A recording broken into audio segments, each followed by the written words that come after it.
Hey. Hey, Hey, it's Level Up O'Clock. What's up? how are you, man? I'm doing pretty good. How about you? Good. I'm spamming the internet currently, letting everyone know because we have a hot guest tonight. We have got Joseph Schmalke, so I'm super excited about that. So We do? I'm letting the oh yeah, he's I gonna like that guy. he's gonna teach us how to level up. Maybe spoiler o'clock based on the last time he was on your program. I was there too, so I mean You were. I can take a little bit of credit for that. But no, it's crazy. This is the first one we've had for July. We normally would have had one on the third.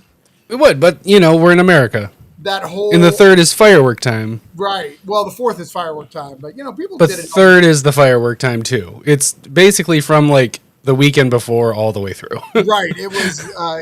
It was. The 30th, the first, the second, the third. Yeah. Yeah. My dog loved it. Your dog was big fan. Big fan of fireworks. Big fan. He can't stop barking at them. He How loves them big so does much. Michigan go for fireworks? Pretty big. We have like our own show in our neighborhood. We don't go. There's city fireworks because we're in a fairly large city. Like maybe the second or third biggest city in Michigan. We don't go to the city ones because our neighbor goes like nuts, and then it's all throughout. It's wild. It's a good scene. Okay. We have lots of patriots up here in Michigan. That's what I hear based on the Yeah. try to take the governor. Yeah. So patriotic. So, the name of this show is Comic Book Level Up. And before we get our guest on, I need a little bit of time for myself because I have probably the biggest level up in my fucking career. Yee. And you are also It's definitely my biggest level up too. yours. Because one of the things about Travis is I bring people with me. I don't fuck around. Like, come on, let's go on the show. Hi. So, my wife stole the book the other day. I had a copy here at all times, and she stole it. So, you got one? That's faster? Okay. God's going to grab it. I think I grabbed the right one. Yeah, but you grabbed the Creator Edition. Everyone's going to No. want that now. No, I didn't. I did, but this guy. Cthulhu Invades Wonderland is now nominated for a Ringo. So we are nominated for the best anthology. How fucking crazy is that? How much of a level up is that, my dude? Like, woo! Congrats. It is so crazy. That is probably the craziest thing that's ever happened to me in comics. Like, I don't even know what to do. So I bought my tickets to Baltimore. I'm going to be there. I'm excited. Yeah. And then, like that wasn't big enough fucking news as it was, nominated for a letterer for Granite State fucking Punk is Don't Jerome. have that one. You're good. You're good. That's it's Jerome. I mean, Yeah. we killed it. Yeah, he did. So Super deserved. we're hopefully gonna get it. Put that right next to that golden burrito on the back. Yeah. So, but let's get our guest on here because he has done so many books. We're gonna have to talk to him about a whole bunch of stuff. Are you? I have a Schmalke box. You have a Schmalke box? I got a Schmalke box. I didn't have time to grab everything, but I did grab the. I got that. Yeah. I grabbed that, so we can talk about that. I think I have some Schmalke extra stuff on there. But yeah, congratulations, thanks, Ronan. Thank you, Art. Thank you, man. But let's get the man himself on the channel and see what we can do and talk about all his amazing books. Well, first we have to level up because we didn't do the intro, and I have a surprise for you. It's updated. Oh, okay. So hold on, I forgot that. Are you ready to level up? I am ready to level up. Well, you know what? Let's do a show.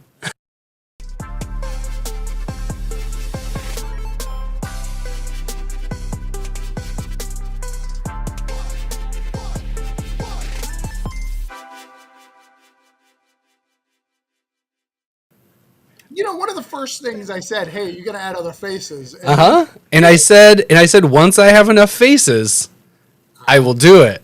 Okay. And we got over the top. I could fill all the spots. Okay, I'm excited. That looks good.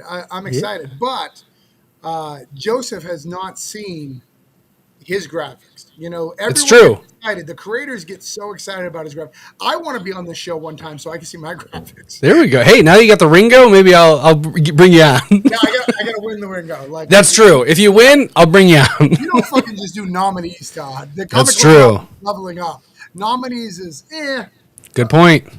So Good point. we got to win first, and we got some heavy competition. But let's Yeah. bring our boy on. Let's do it.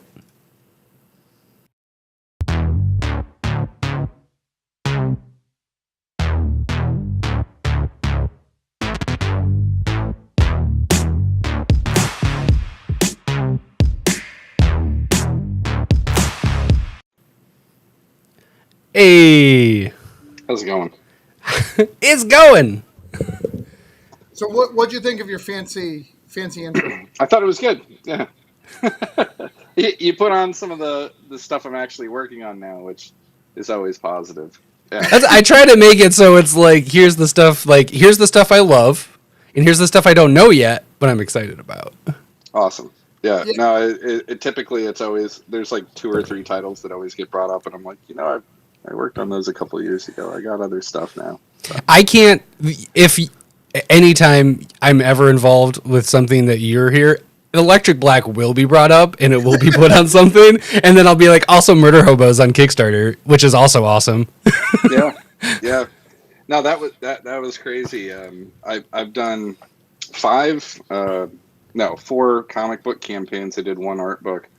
The art book funded in like 24 hours, but I didn't need that much money.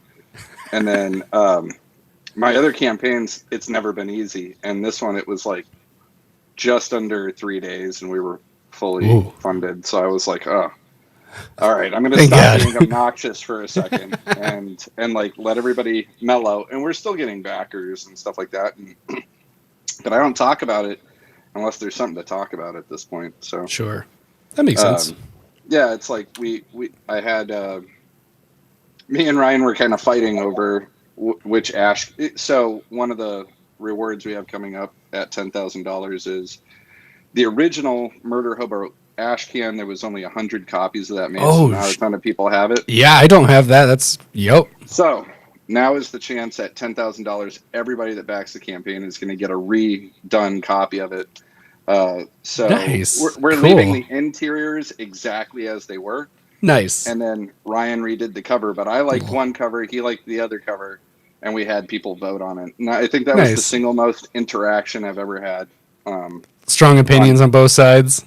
It came down to 2 votes. Whoa! So I was happy with that. That was something to talk about. And I mean, we didn't really get any backers out of it, but it's backer interaction, and I appreciate that more than just like, hammering on people on social media, being like, back my thing. So, yeah. But if you should, it's in the description below, and if you haven't backed, you should back. But yeah, this new series. So initially, I created the book back in 2019. I brought on Jason Lynch to be the head illustrator. He's not really a comics guy. He doesn't like doing interiors. So we had to bring on a person that would do interiors, and that was Ryan Brown. And Jason's moved on to doing more 3-dimensional design work. Neat. And me and Ryan are now running the show on Murder Hobo. Sweet. So, and this is a new series then? It's not like a one-shot like the other ones where it was like just a story? This will go on forever and ever as long as people buy it. We will Sweet. keep making it. Cool. And it is currently, there is no publisher attached. We're self-publishing it. I am looking into other avenues. But DC. Yeah, totally. DC Comics. Vertigo is going to relaunch just for this. Just for this? Yeah. Perfect. They were like, this is the perfect home for it. Sandman and Hellblazer, but now we need Murder Hobo. It's that's the trilogy. Yeah. Actually, that's they're the 3. Wildstorm. Oh, even better. Handling it. No. Yeah. But yeah, sweet. Young Animals, Murder Hobo. Yeah, so where we left off with Chaotic Neutral, which was a Scout Comics book, the very last issue, they basically all come together as a team, and that's where we left off.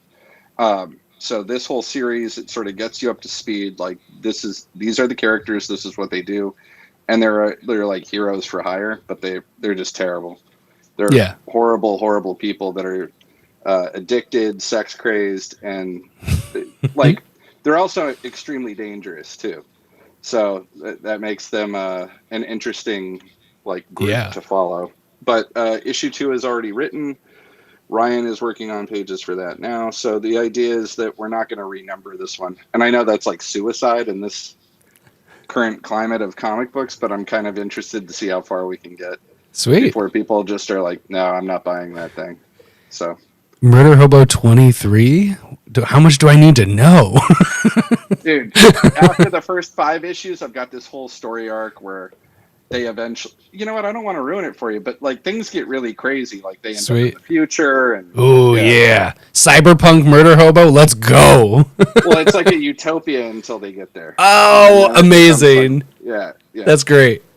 But do you remember Jonah Hex, the comic book series? Do you remember at the end of Jonah Hex, he gets shot, but like he disappears, and then he ends up on Mars, and it's Hex for like 13 issues. That's kind of what I want to do with this because I love that idea. It's just called Hobo.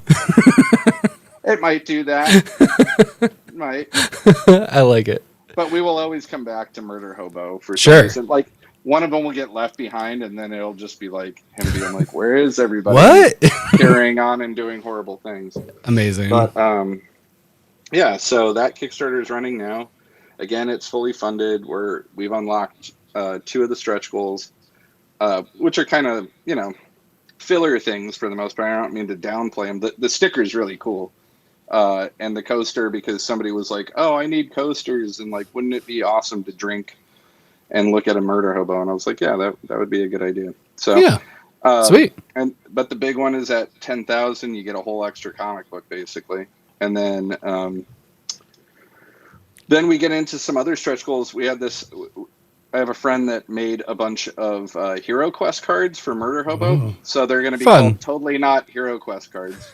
And you're going to get like a little set of those at 11,000 and stuff like that. But yeah, so we have stretch goals lined up, and the book's ready to roll, which is awesome because I want to turn this thing around. Here's a little taste for people if they...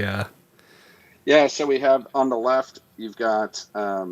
That'll be like the regular edition. I'm doing hand quotes because that'll be the one we're going to probably print a lot of. And the one on the right is specifically for Kickstarter. We're going to do a slight overprint just in case there's damages. But otherwise, we're going to keep the print run as is based on the backers. So sweet. If you want that cover ever, and people really like that Todd McFarlane homage, I let Ryan sort of run wild with this one. I don't do homages, but he was like, "No, dude, this is one of my favorites, and people will really like it." And I was like, "Okay." Yeah. So, there you go. That's awesome. Very cool. No, yeah, I will tell you. When I shared it out, because I share all your stuff because I'm a big supporter of your work. How many people didn't know about Murder Hobo? It was really shocking. They were just like, "Oh, I'm going to pick this up. This shit looks dope." Well, it's an indie comic to begin with. Yeah, it's always had a small but dedicated following. I think if you read the book and you like it, you're really going to like it. But it's a weird niche thing too because, well, I don't draw the book, and it's comedy, and I don't typically write comedy. What? So. Horror and comedy are like brother and sister, though. Yeah, they're very close to each other. It takes a specific mind for both. Yes. You ever watch the TV show Hannibal? Yes, and it's excellent. And did you notice all the casting from Saturday Night Live and Kids in the Hall and stuff like that? Yeah. And you got Eddie Izzard, who's a serial killer. Oh, so these are all so good, right? Yeah. And it works really well in that horror setting. So, it does. Eddie Izzard's one of my favorite comedians of all time. I will watch their stuff over and over, and that made huge pop when I saw Eddie Izzard on there. I was very excited. Yeah. But that's why Robin Williams was so dark and so good in his stuff, and Jim Carrey too. Mm-hmm. Great in dark roles. So yeah, I mean, go for it, Travis. Did you ever see The Riches? The Riches from Eddie Izzard? I love The Riches. Yep. Yeah, they're con artists, right? Yeah. Yeah, they're kind of gypsy family that steals someone's identity. So good. And then just live there. Yeah, it's so good. Oh, man. So good. But, so what we're going to do here, Joseph, we're going to talk about your full career. So what is the first book that you came out with? I think there's only 20 copies of it out there, but it's called Shadows of the Fall, and I made it in 2006. for the Zurich Foundation grant. Okay. I had a larger storyline laid out for it, but the world was not ready for Shadows of the Fall.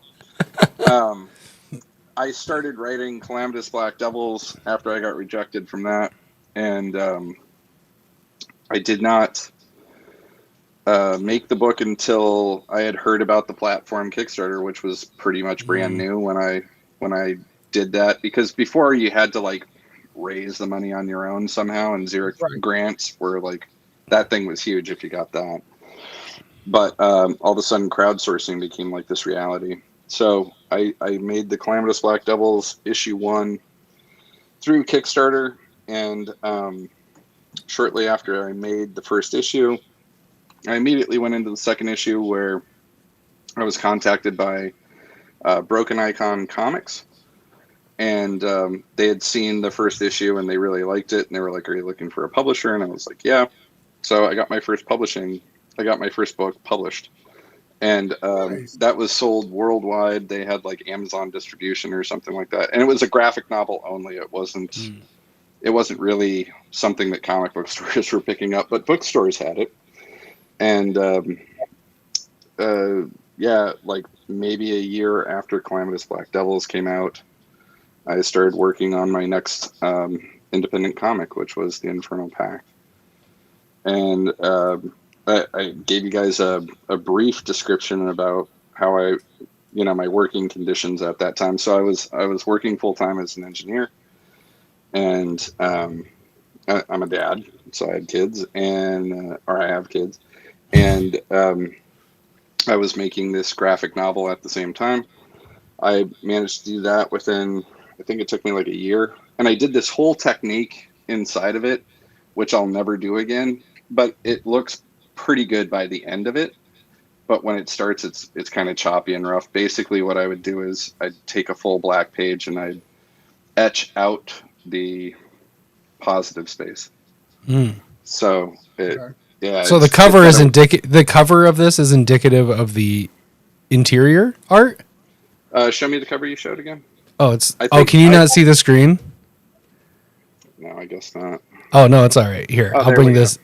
Oh, yeah. okay. Okay, so I recently did those for. Those are being put out by D's Comics in Australia. So he's a big fan. They're in Cambria, Australia. He is like the de facto sort of publisher for that series right now. Okay. All three. Is it just a store, or is it He's acting as distribution as well. So it's a shop. He had the books printed.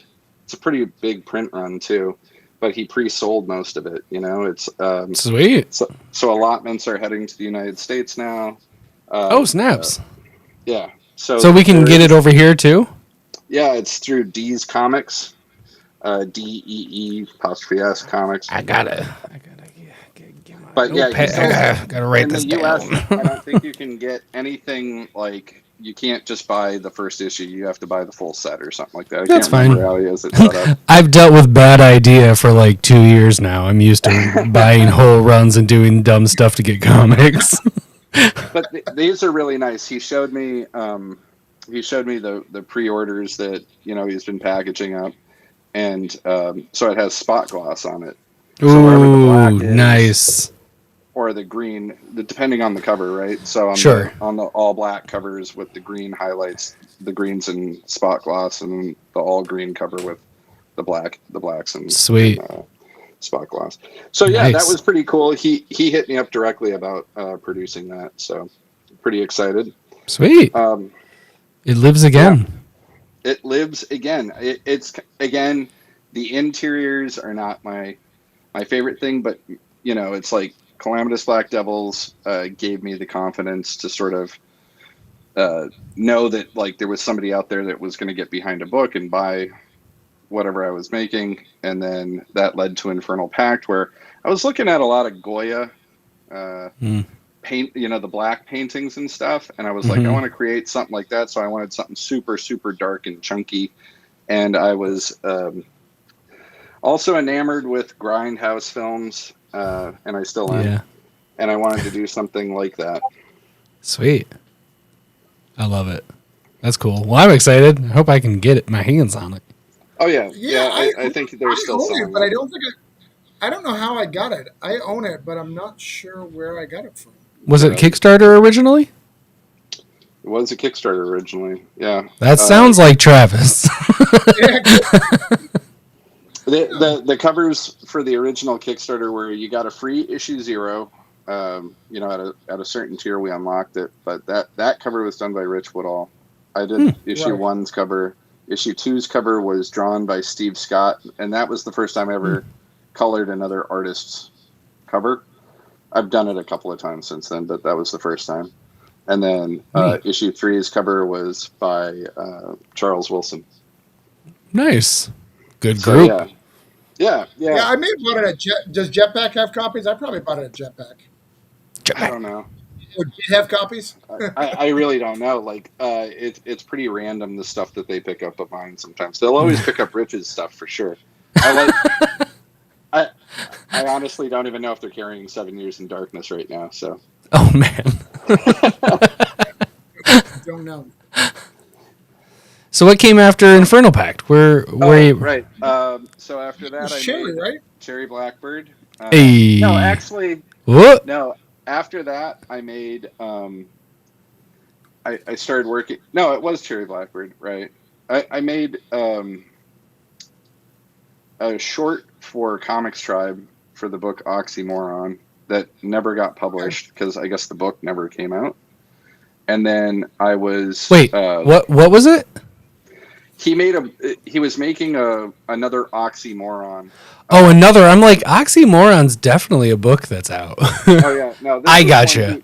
He had like 4 or 5 more stories that he wanted to Gotcha. put into an anthology style. So he had this writer write the script. It was like an 8-page story. I did that, and at the same time, I was doing my first pages to audition for Marvel. So I had done pages for Moon Knight, and then I went in and started working on Cherry Blackbird. And so yeah, I did a Kickstarter for that. It came down to the last week before that thing was funded. It was pretty scary. I was like, oh my god, it's gonna fail. But it got funded, and then I made an ash can for it that I took to Emerald City Comic Con in 2016 or 17,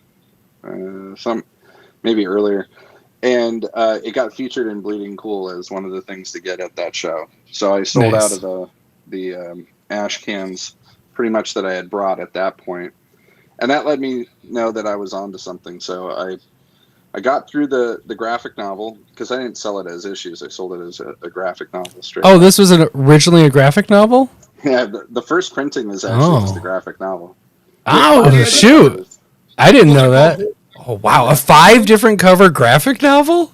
Yeah, so You're a madman. My cover glows in the dark, and it's blue cover. Actually, I think I have it right here. Yeah, I got a couple of them. So that's the original cover. Nice. Then I have a cover by this guy called Mortimer Glum. He doesn't work in comics anymore. That looks dope. Yeah, he did the book Escape from Jesus Island.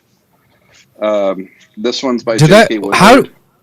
Not to derail, where did that come out from? That sounds wildly familiar. Escape from Jesus Island? Yeah, Escape from Jesus Island was written by my editor, Sean French, and then it was illustrated by this guy. I could have sworn I've read that at one point, but yeah, right. It's like a 4-issue series, and then I guess it was a super group. It was like 4 guys that were like they were kicking a lot of ass, and then they just fell apart. I guess I don't know. It was real good from my memory. J.K. Woodward did this cover. Ooh. And he does a lot of work for Star Trek and Doctor Who and that IDW bus. Oh wow! Now me and him were studio mates at the time, so I kind of was just like, "Hey, yeah, do me a favor." Nice. And he was reading House of Leaves when he made this. Oh, that's my favorite. That's my favorite book of all time. Yeah, he was very inspired by House of Leaves, and that's awesome. Probably one of his most experimental covers. Anyway, how do I get my hands on that? You can buy it off me. Sweet. And there's Rich Woodall's. Rich, that's awesome. I love So it. yeah, that's all the covers. That's great. Wow. And yeah, I think Because it was originally called Forza Babylon, right? the original title was Horror Babylon, and this is the only cover where it like kept it. Oh, dope. Yeah. And I'm shocked that that didn't stick for direct market too. Well, it was literally a story of I went to like 5 or 6 different publishers with it, and everybody was like, "No, it's too intense. It's too much." They're like, finally, I brought it to I don't know why they Scout, would think that. and it was put in front of James Pruitt, and Amazing. he absolutely hated it and was like, "We're not printing that." He hates body words. And then I was told like, try something more all ages. So Don't worry about that. The interior is the opposite of all ages. I went ahead and the book was done. I've been selling it fairly decently ever since, at cons and stuff like that. But my next project, at that point, I had gotten out of like a lot of debt that we had accrued from having kids, babies, because babies are very expensive, and hospital visits and all that stuff. And we had gotten to a good financial place and my wife is a very smart businesswoman, so she was like, all right, if you do this for this amount of time, then you can stop for this amount of time and try to make a living doing comics. So I was like, all right. So I got to that point after Cherry Blackbird came out. And, I was kind of like, what's the next thing I'm going to do? And originally I was going to make a story about the Black Hen from Cherry Blackbird. And that story was going to be called The Electric Black. Hey. And at the same time, Rich Woodall wanted to partner with me on something. And I was, now out there in the world, like, he was a little afraid for me, and I was like, "Oh, so do you want to team up on this?" And that's really sweet. he did, and so the first character that we had originally it was going to be the Black Hen, but then I was like, you know what, man? Well, if we're going to work on this together, we need to make that character. So we had tossed, and it was the one character that we spent the most amount of time like developing was the look of Julius Black. So we went back and forth a couple of times, and that eventually we came to the Julius Black look, and we both had some ideas of how he would look. And if you notice to this day, if Rich is drawing a page, it's slightly different than how I will draw it, Yeah. I think that's cool. I like that. Yeah. So then we made the Electric Black issue. We made an ash can. We made an ash can for the Electric Black, and we gave it to James Hackett Scout, and he took it in front of the rest of the board at Scout, and they didn't like it again. And, what? But then he was doing some pitches or something like that to Hollywood companies, and he had slipped it in with the rest of the pitches, and that was the one everybody kept landing on, and they were like, we want this one, we want this one. And so they're like, well, I guess we need to sign the book. Because I want my new Twilight Zone, and I want it to be the Electric Black. Someone needs to do this. And, so that's how we kind of got in through this weird back door into my first, like, diamond distribution, type company. So we made the first 3 issues of the Electric Black. Everything was going really good. Our numbers were the best the company had ever seen at that point. Yeah. And so they were like, oh, well, you guys kind of know what you're doing with horror. And they approached us about taking on an imprint. And my initial reaction was no. And but Rich was like, no, dude, we got to do this. And so I thought about it for a couple of weeks. And then I was like, all right, we can try this out, and see what happens. And so we we went back to them and we're like, yeah, we could handle something like that, and we already have a title in mind. And at the time, I was working on card art for Super 7 for Peter Gorel for a character called Phantom Starkiller. So the first thing we signed was the Who? Phantom Starkiller comic book, and it was decided that Peter had kind of a rough outline for a story. We had worked on it for a couple of weeks, and then I was just kind of like, all right, what moments have to happen for you, Pete? And he told me, and then I would work on a couple of pages and show it to him, and he was like, yeah, that's the story. So we went back and forth like that until we had a full script, and then I illustrated the entire book. Peter is very particular about the coloring of the colorways and stuff that he does for his toys, and especially with the card art. So I was like, all right, why don't you color the whole thing? So that's what he did. And that was very successful. And then we signed on a couple of other projects that just didn't happen. We were trying to sign on a couple of things that like just fell through the cracks. Like the people, I don't know. If you're working in independent comics, yes, it's important to get your contract looked at and have a lawyer, but there comes a point too where people did come back to us after we had offered to pick up their book, and they spent so long trying to cover themselves. Maybe it was a financial thing, but like we had lost interest at that point and we moved on. So there was a couple of things that happened like that. But then I found one book by an artist called John Clark, and that was called Black Friday, and that was a really awesome book for us. And then me and Rich, we were continuing with the Electric Black, but we both had ideas for other projects we wanted to do. Naturally, you're always creating new stuff, and so while I was in between Phantom Starkiller, Electric Black, and the upcoming Count Draco Knuckle Duster, which I was supposed to also write and draw, I started a book called We Don't Kill Spiders. And So before you get on to that, hold on.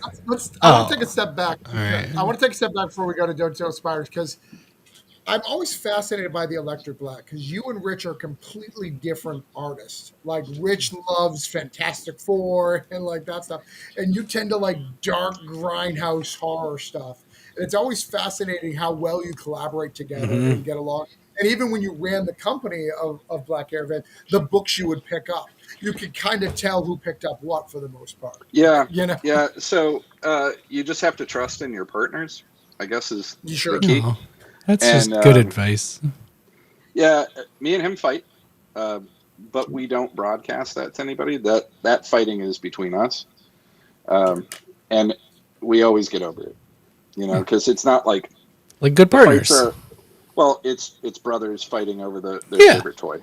You're like, oh, you can't do that with stuff like that. But no, we've been friends for ever since when I started doing Calamitous Black Devils is when I first met Rich, and at that time his big dick thing was he had done a Teenage Mutant Ninja Turtle variant cover with Shredder. With Casey Jones, so that was like that had blown up for him. So yeah, it was an interesting time when we met, and he was always Rich is a lot more patient than I am. Like he's got a teacher's mentality, and he's generally a very positive person, and I'm just not that way. And so I think we balance each other out, because sometimes you can get some pie in the sky stuff, and I'm like, no, come back down to earth, dude. That's not going to happen. So, but then every once in a while he's like, dude, just stop being, and it runs both ways too. Like when he's being negative, I'm like, cut that shit, man. We got this in the bag, kind of thing. Yeah. But we'll continue to work together, and in fact we are, not to jump ahead, but we are working on new Electric Black stories, and we're going to treat them more like it's going to follow more along the lines of Electric Black Presents, Cool. where it's sort of like standalone stories. Julius introducing an object, or Junebug and Hazel running around doing something. But we're going to do that for at least the rest of this year. We're each supposed to put out a book. They're going to be holiday specials. Last I checked, at least mine is. It's a Thanksgiving Day special. Thanksgiving. That's where I would think Electric Black would match up with. Yeah. Well, Rich wanted to do Halloween, so clearly I can't. I'm not Oh. gonna. So he's got Halloween. You got Thanksgiving. Yeah, and I did the Christmas special. I wrote that. The Christmas special is excellent. Yeah, we hired this guy. I think real he's good from time. Argentina to illustrate it. Who, not my Argentinian, is it? Because I feel like I would have heard about that. No, it's Martin Gimenez. Okay. So just making sure, because Ignacio, I would be like, I would freak out. Yeah, we were just trying out an artist, and Sweet. He delivered the pages. It was great. And then I was able to make a little special. I had to color the book for the lack of, again, I'm not like big on coloring other people's stuff. Sure. I kept it real simple. I made it Christmas palette. And, here's the Christmas colors. Let's go. Yeah. Yeah. So I think when we're done with these two holiday specials, we'll probably do a couple more. Arbor Day. We'll collect it all together. Oh, into sweet. Like some giant book at some point that'll be like, the holiday. Yeah. Yeah. Amazing. With the Electric Black. I love it. Take a holiday at the Electric Black. Electric Black. So sounds like a really bad idea. The Children of Cain storyline that we left off on Free Comic Book Day last year, we are going to continue that. The idea is that they're going to be flip book style. So how me and Rich work best is we just sort of like trade notes. Like, this is what I'm doing with this character. This is how it's going to end. And then I show him the script. So he knows what's going to happen in the book. Rich does things Marvel style. So he's like, this is the general idea.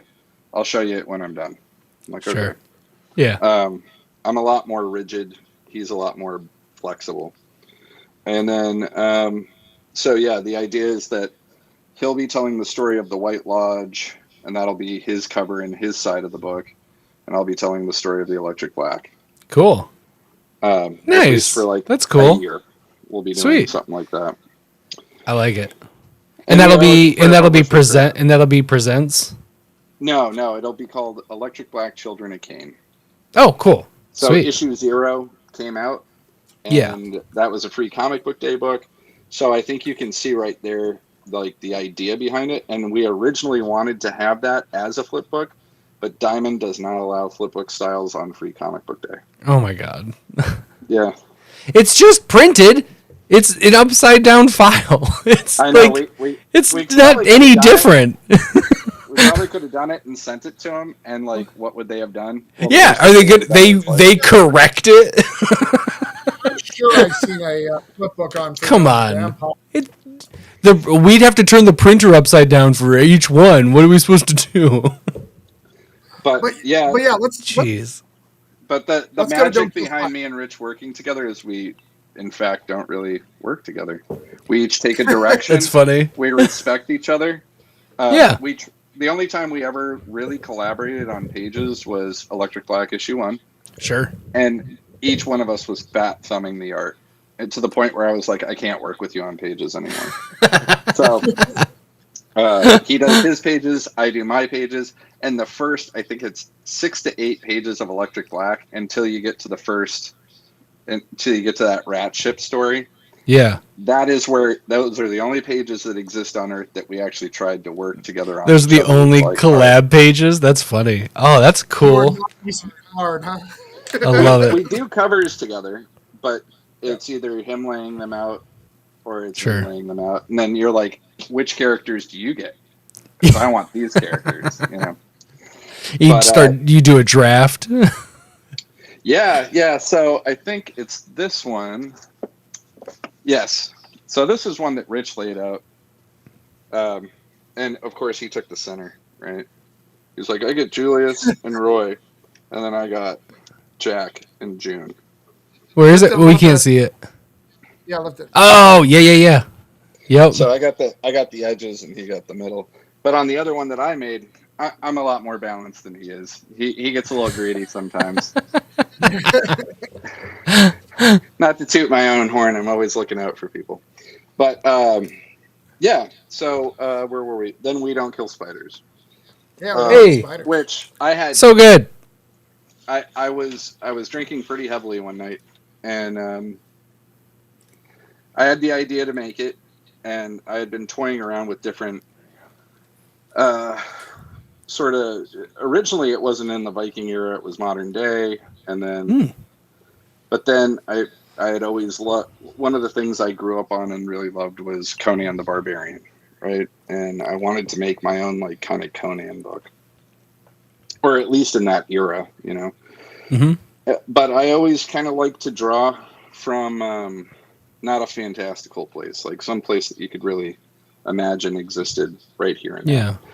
And so I chose, you know, a necromancer and a detective trying to solve a serial murder doesn't sound that exciting. But when it's a berserker and a necromantic witch in a Viking village in the Viking era, that's a lot more interesting. Yeah.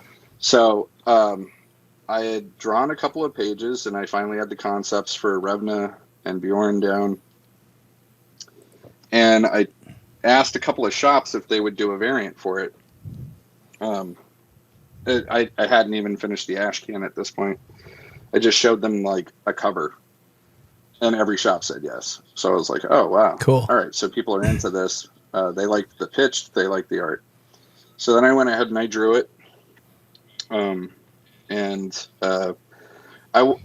initially was only going to allow like 3 or 4 stores to do variants, like these ones that I had handpicked.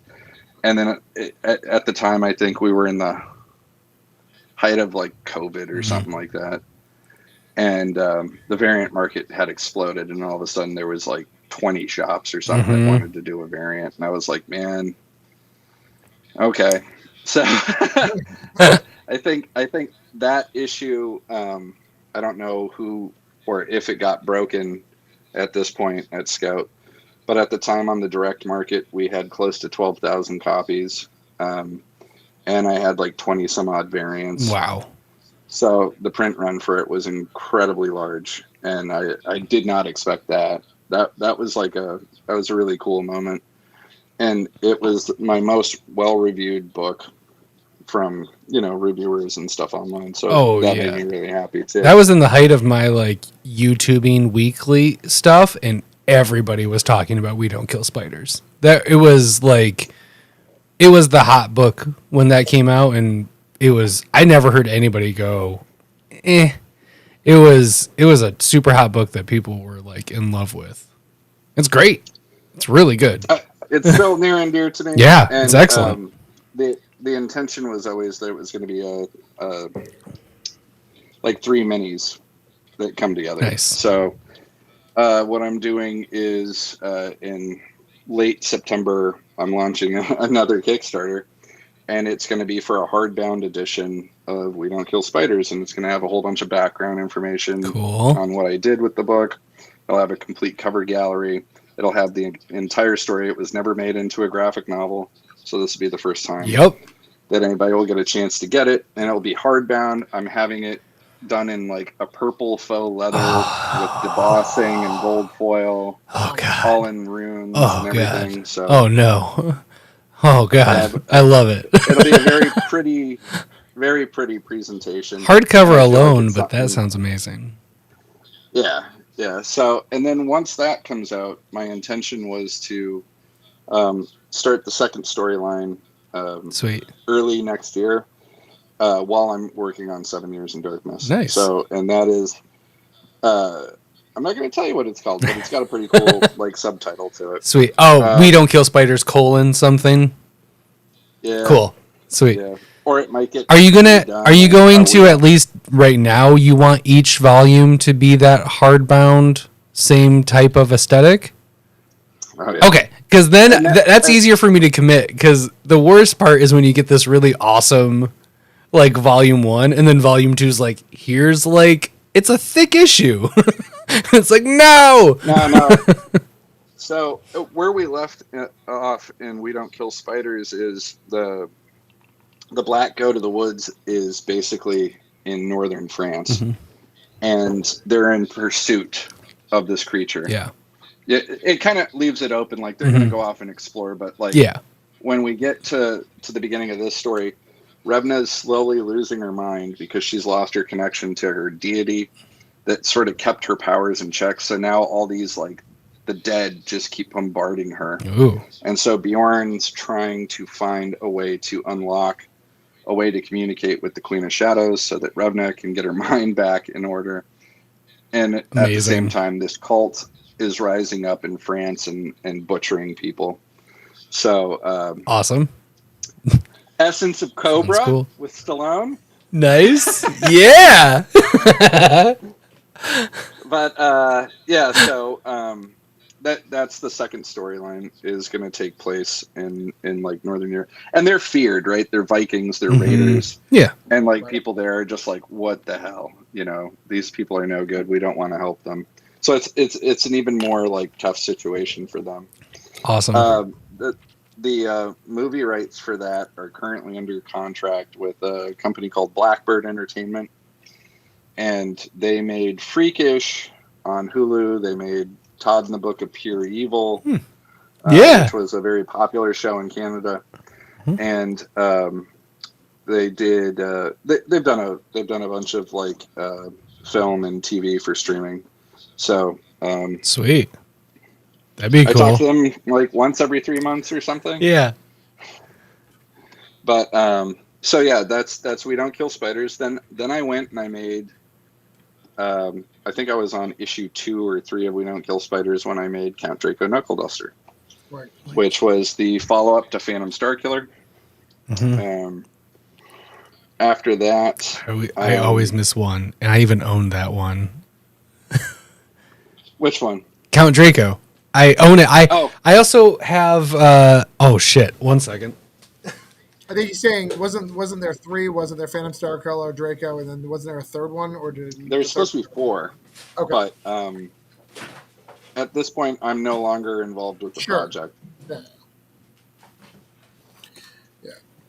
I think the creator of Phantom Starkiller, Peter, has moved on with. He might never make comic books again, but I could be speaking out of turn.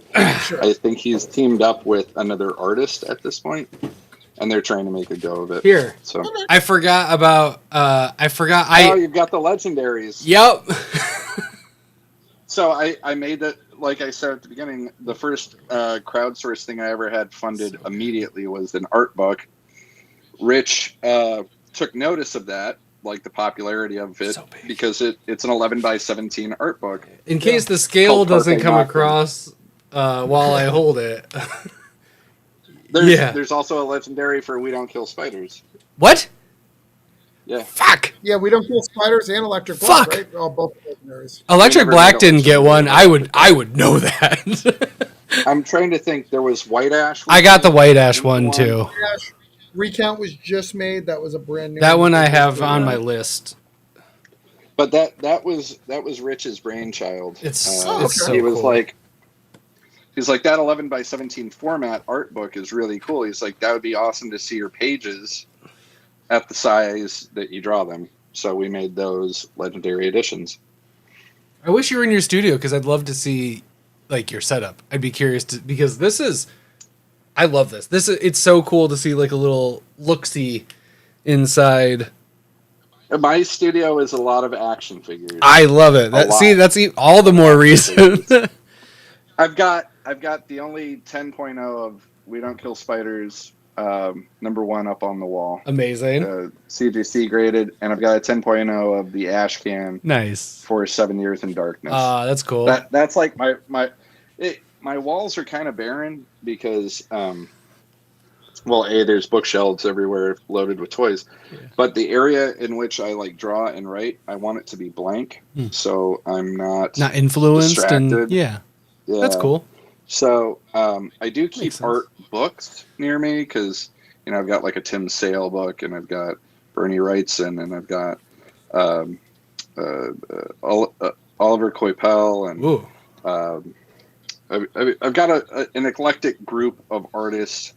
I just bought a whole bunch of Akira stuff, Tomo. You know, I'm like, what? I want to check out stuff Akira. every once in a while. Akira, so good. Do you have these? Oh yeah, I got lots. Where do you put them? So you haven't seen This my isn't a studio, workbench but, because I don't fucking know how to display this. my studio is bigger than half of the apartments I had in my life. Sure. And it's like, yeah, it's crazy. Imagine an apartment that's filled with nothing but comic books. Nice. That's what my studio looks like. Comic books and toys. It's kind of my life. There's an arcade machine. If you And had a giant TV nice. because I host Joe Bob horror movie nights. Ooh, nice. That's cool. Yeah. Yeah, next time I come up north, I'm gonna have to come visit.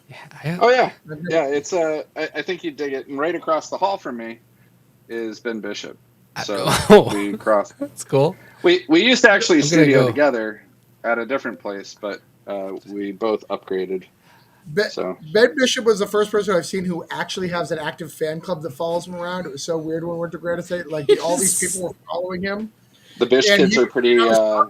I don't remember if I was talking to you or Rich, but I was talking out front, and he hands me his beer. He's like, "I didn't like this. I want it. I don't want it." He gave it to me, and like all of his like minions were just like, "Oh, I would love. I will take that. But no, I don't even want it because it's gross. But you guys can't have it. You're weird." Does the Schmalke army do that for you? You No, just get. no, Are they two introverted horror lovers? It's like online where they love you, and then in person they're just like, thanks. Because that's me essentially. Outside of this, it's funny. I think it was Andy Schmidt was at Heroes Con this year. He's my publisher, and I made my own T-shirts for 7 years. Right. So I always know who my fans are because they rock those shirts wherever they go. Yeah. He said he saw like 3 or 4 people walking around with the shirts. That's and I was awesome. Like, yeah, those are my fans. That's cool. He's like, you made shirts for this? I'm like, yep. You're just because I can. They're all just super casual people. They're just like, yeah, this is cool. Whatever. First off, I make really comfy shirts. I Yeah. don't make dog shirts. But then they're just like, they're not hoarding around you. They're like, they're good. They'll grab their shirt and be polite and then not try to steal your used beer from anybody that you hand it to. No, I do have a couple of buddies who will bring me Dr. Peppers at shows. Nice. Which is always fun. Is that your drink? Is that that's my your favorite. Pepsi for Travis? That's your drink? Dr. Pepper's my drink. Nice. Yeah. Diet or just regular? It doesn't matter. Ooh, that's true because Diet Dr. Pepper is one of the only diet drinks that's, I think, just as good as the regular. Yeah, it's not bad. It's not bad. I have to leave again to put these back in their spot because I have no fucking way to put them down anywhere. You know, you can buy bags and boards for No, this stuff. can you? Because I looked for it and it wasn't a thing. My shop mangled a plastic bag to bag and board it for me. And you can get those hot flips for them too. Like that's what a lot of people do. They get an 11 by 17, either a frame, and they just frame it. But then I can't look at it. Or they get a hot flips. Because I don't care about the 10.0 or like, I don't want it to get ripped. I want to be able to go back through it. The whole intention of those books, my grandparents used to have these Time Life magazines that they kept on. Put it on the coffee table? Oh, I have 3 dogs. It won't exist. But I love that idea post-retirement when I finally just been like, one small dog, honey. That's it. I can put these on the coffee table. That'd be sweet. I like that. Or in the magazine rack in the bathroom. Because that's something people do still, right? What? So yeah, my buddy's bathroom had like some of the craziest back issues of Batman I had ever seen. I was like, dude, are you serious? This is what you put in here while you're taking a shit? They're like expensive back issues of Batman? Like hundreds of dollars worth of comic books. Oh, he might be my hero. That's amazing. I love it. All right, go put those back. All right, well, I wanted to hear about Back Toilet guy. toilet Batman books. So, But what go for was it, Chad. next? So what did we get to? We Don't You Kill got the No Kill Spiders, Count Spiders, you finished Draco. up, and I think that was kind of the end of Black Caravan too. Yeah, so yeah, I'm trying to think and then I started this. I started 7 Years in Darkness. So me and my daughter, we make comic books together. Not together, but like she's making comic books, I'm making comic books. And we started talking about her process and my process, and then she tells me about her day. And I thought it was pretty intriguing because I remembered what it was like when I was 11. And so she's actually like a little bit of what she's telling me makes its way into these books. It not murder or anything like that, but the way that kids act and the way that they feel about school and it's an interesting process. The book is a 7-year long project. This is currently year 1 is coming out now, and the book is growing with my kid. So by the time she's graduating high school, I'll be finishing this up. Nice. And it gives me something to, so when you're independently creating and stuff like that, a lot of people are fortunate enough to get a page rate. Actually, most people get a page rate, and they get paid for all the work they do. I am one of the few people I know that probably has made no money actually making pages. I'm known for making my books and writing my books, but no one ever pays for the pages for these. So if I'm going to make something that's all mine, I want it to be like, sort of like a baby to me. So, and that's what We Don't Kill Spiders was. And that's what now 7 Years in Darkness is. So, 7-year long project, group of kids conscripted to the Academy of Black Magic for 7 years, and while 72 go in, only 7 can walk out alive. And there's a huge mythos behind this. I've completely outlined the entire project, so I already know how it ends. I have each year outlined with basic hits that are going to happen year by year. And as the children grow in the story becomes more complex, complicated, and gruesome over time. So one of the things we were talking about was, should I be waiting till he gets back? No. He's fine. He's being and he reads. Anybody who we have on here, we make sure they reads the books, or he's read the book, so he knows the basics. Got it. So yeah, basically, it's been a hit for me so far. Okay. We've gone to 3rd printing with issue 1.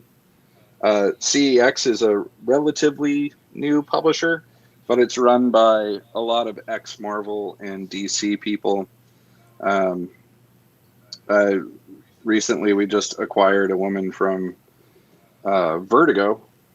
She's now working directly with me on putting together, my issues. And the president of the company, Andy Schmidt, has worked for IDW Dark Horse, Marvel and DC in both an editorial and writing capacity. So it's a cool company. They've got a very eclectic look to them right now. Like Black Caravan was pretty streamlined. It was, you got horror or sci-fi, but CEX is sort of, you got superheroes, you got me doing horror, you've got a sci-fi book, you've got YA, there's some LGBTQ books, so it's interesting. But yeah, I hitched my horse to this wagon for a bit, and I've reacquired the publishing rights to all of my prior work. So I'm not looking to find other publishers at the moment. I'm good with just working with CEX on this one, and the rest of the properties that I have, like Electric Black and We Don't Kill Spiders, I'm gonna keep producing material for them. how CEX got this book is they approached me. I did not send them like oh, please pick up this book. They came to me and they wanted it. And that's the kind of publisher I want to work with. Yeah. So, yeah, if somebody wants Murder Hobo, sure. But I'm not gonna go knocking on doors and chasing people down at this point when I can. The truth of the matter is the third largest publisher out there is Kickstarter. Mm-hmm. And Whoa. like I was just saying, I don't get paid a page rate. But Yeah. with Kickstarter, I could. Mm-hmm. Yeah. So, yeah, I think it's time for me to go back to a little bit of crowdsourcing for a bit while I'm still publishing something on, a very popular series at this point. We haven't announced it yet, so I'll announce it here. This went to second print. Oh, yeah. I think it's on their website when I was looking for images. Well, issue 1 No, already has it. But it's issue 2 has gone to second print. Oh, that's awesome. Nice. Yeah, Congrats. I did ask them to like sort of nix it after the second printing of issue 2 because, at some point I want people to buy the graphic novel. Yeah.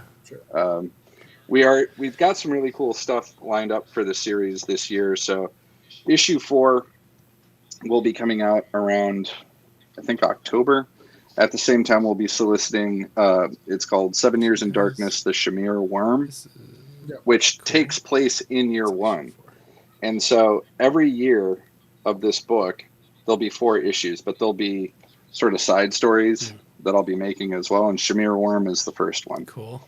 And that will tie into year 1. And then we get into year 2.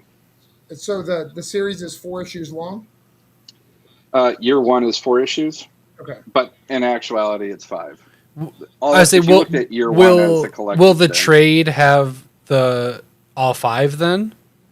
Yes. Cool. And it will be in chronological order because Shamir Worm takes place between issues 3 and 4. Cool. Nice. Sweet. So we'll do that every year. You'll get your 4 issues for the year, and then chronologically somewhere in there, there's going to be a side story. Sweet. And that will be always collected into the trade. And again, every year, it's going to last for 7 years. So this is just year 1. Nice. So a real-time comic book, at least 4 to 5 issues a year for the next 7 years. Sweet. And I did that on purpose too, because I do pick up gigs here and there that I want to fulfill. And there are other books that I work on, like Electric Black and We Don't Kill Spiders, and I need to find time to make those as well. Well, I remember when you first gave me I think I bought it. You came to MegaCon, I bought the Ashcan from you because I was part of Patreon at the time. And I remember seeing the pink palette. You did a solo pink palette. And I remember, was it pink or was it purple? Are you talking about for 7 years? Fuchsia. Yeah, 7 years before we see. It's black, white, pink. It's like gray and pink are the colors on it. So cool. Every ash can that I do is done on at least the ones that I'm, coming up with a brand new project or something. I try to get a thing called Rizzo printing on them. Yeah. And they do these inks that are oil based and they're kind of powdery. They feel velvety on your fingertips, and you get these unachievable colors that you can't get in normal printing. Right. So the vibrancy that you were seeing of the pinks, that's because like you literally can't print that pink using any other kind of printer. You can only get it by using Rizzo or by actually painting it that color. So yeah, it's a cool process. It's very expensive, and I usually make it in small batches. So I believe the first time I did a Rizzo ashcan was the Horror Babylon ashcan, and there was 200 of those made.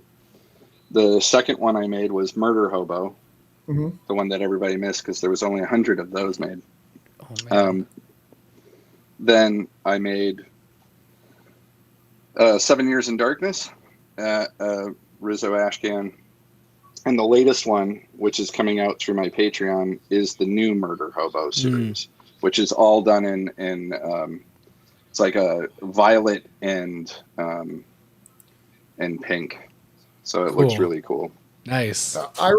I remember taking it and going like, it's because this year is our 5th anniversary for Orange Cone, and I was like, I need to do this with Orange, and then I started through the process, and I was just like, but your style of art in that works so well. You can't just I can't just have my artist put together that and then an Orange That's Cone. part of it. I think my You have style to, is meant for zines or something. right? It has a zine type style. Yeah, You yeah, know? yeah. But I so wanted to do it. I was like, "This is a great idea. It's so beautiful." I was going to do a short story of every of my Orange Cone projects, all in orange, an orange theme, the whole book. But it's something so unique to you, and just one of you have such this unique style, and the ideas that you have for covers and the way you use whites and blacks or whites and other colors are just nobody else can do it like you. You're quite Yeah, amazing. I've sort of it's crazy. It's gotten to a point where it's just like it's shapes. Right. It's not really. It's like a I don't know. It's a But I feeling. don't think about it too hard. It's a feeling more than a form. Yeah. It's unhomageable. Yeah. Speaking of which, I've homaged my own covers this year with this. Like, You homaged Gross. yourself? Oh my! yeah. I think I said to somebody, I don't remember who it was. I was like, if I ever do that, it's like sucking my own. Yeah, And I that's. was like disgusted. And then Yeah, I was gonna and then say I that did it. sounds like a Marilyn Manson rumor I heard in high school. Yeah, I'm like, yeah, I just homaged myself. But yeah, I'm not a big fan of doing homages, but it was those James Tinian books that I had done covers for, which Something is Killing the Children #1. That was my first variant I ever did, and it's probably the variant cover I'm known that for the pen best. and ink one is awesome.